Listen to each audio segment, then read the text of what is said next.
challenge is to continue with the path of fiscal consolidation.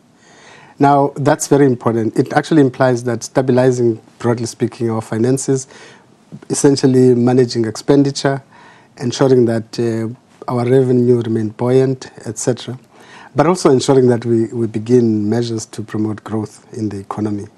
And all of those are quite strongly reflected in the statement that we made. And we're not hiding the truths, about areas where we are weak. We cited, for instance, that we still have a huge proponent of our budget going to social spending, and we do need to turn this around and increase capital investment within our budget framework. Now, there are measures that we put in place to deal with those issues. We also identify areas of inefficiency in our system. But broadly speaking, we're sticking to the path of measured fiscal consolidation. But surely your job has become more difficult. At 0.5% growth. That's clearly, I think, if you read closely, our plan, the plan is that we cannot continue in the path that we are in. Meaning that I think ultimately the bigger question is how do we grow the economy? And you can't solve problems through fiscal policy. It takes you up to a particular point, and you cannot also continue with consolidation if your economy is not growing. So there are concrete measures that we outlined around growing the economy. We're still maintaining 900 billion for infrastructure investment. We're still having a big program. And essentially central to the growth question is investor confidence. And I think we made very clear that there's greater collaboration between the private sector and government as we speak to try to shove up investor confidence. And there are interesting joint venture programs between government and the private sector. In the SMME space, we've just created a 1.5 billion fund. There are also measures we're looking at different areas on bottlenecks. We've created Invest South Africa to try to reduce red tape for investors coming into the country. So there's a lot of work to be done.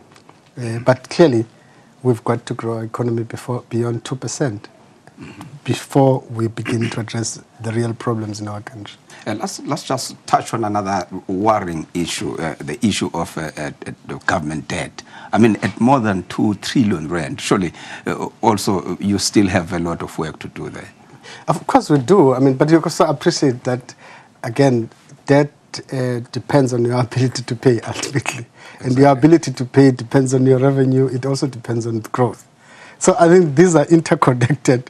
So the central pillar and challenge that we have to confront as an economy is growing the economy. On the other side, I think South Africa, even World Bank records are showing that we are actually doing very well in terms of managing debt. Sitting at 48% of GDP now, we're actually planning to stabilize it and gradually reduce it over time. But there is correlation between how our ability to do that and the rate of growth in the economy, because growth then determines the level of revenue that we get, as it were. So surely you disagree with those who says that it has already spiraled out of control? Look, it's not out of control. World Bank now has actually given us an award for actually managing our debt portfolio very well. And again, you must not look at the number only. And then the number is very important, but also you must look at whether as a country we're still able to service it. It is a problem, no doubt. We can't continue in the trajectory if the economy is not growing. So growing the economy almost comes back to that question that centrally we have to do everything in our power to grow the economy. And there are a number of those interventions. We're talking about the ease of doing business in South Africa. We're talking about broadly boosting confidence. We're talking about a labor relations framework that will create stable labor relations environment in the country.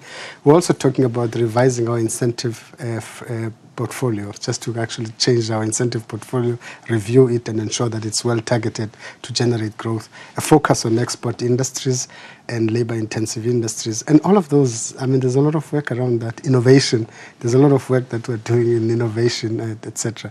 So all of those things combined point to the fact that if we sustain that, you will actually be able to generate growth in the economy. And also managing our politics, by the way. Because I think increasingly, if you look at the global experience now, shows that you do need to pay particular attention to political stability, because it creates an environment within, and it boosts confidence, investor confidence on the one side, but also boosts confidence in government. But broadly speaking, it creates an environment within which you can implement many of the measures you want to implement. And the issue of the independent power producers, it looked like it seemed confusing. I mean, you have ESCOM bosses saying one thing on the other side, you have the government saying one thing on the other side. Just put us in line here. What's going on? Look, I mean, the IPP program remains a central pillar of government program for energy security. It has not changed. And you must also take into consideration that policy formulation resides in government. And our agencies, whether it's ESCOM or others, their role is to implement policy.